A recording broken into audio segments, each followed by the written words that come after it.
معايا النهارده 50 وجبه اطعام طالعين من مريم عبد الناصر. اسال الله العظيم رب العرش العظيم ان يشفيها ان شاء الله باذن الله، وجزاكم الله كل خير. تعالوا بقى لما اعرفكم الوجبات كانت عباره عن ايه. الوجبات كانت عباره عن ساندوتشات اللي هي الحجم الجامبو الكبير من برجر اللحمه.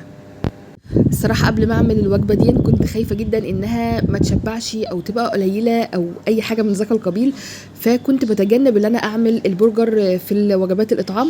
بس بجد طلعت حلوه جدا، وطلع كمان حجم الرغيف ما شاء الله كبير، لان انا كنت جايبه الحجم الجامبو، فكنت عامله برضو البرجرايه كانت حجم جامبو برضو كبير على الرغيف. فاشجعكم جدا انكم تعملوا اطعامات بالبرجر، سندوتشات حلوه جدا جدا، وممكن كمان تعملوا معاها بانيه، وممكن تعملوها في سندوتشات فينو، بجد بتبقى حلوه. انا اسفه طبعا ان انا جبت بيبسي، وناس كتير قوي زعلت مني ان انا جبته، بس حرفيا والله بجد انا دورت قبلها بيوم ما كنتش لاقيه، واستحرمت ان انا اجيب للولاد لان ده كان رايح لدار الايتام، فاستحرمت الصراحه ان انا اجيب لهم عصير يبلعوا بيه.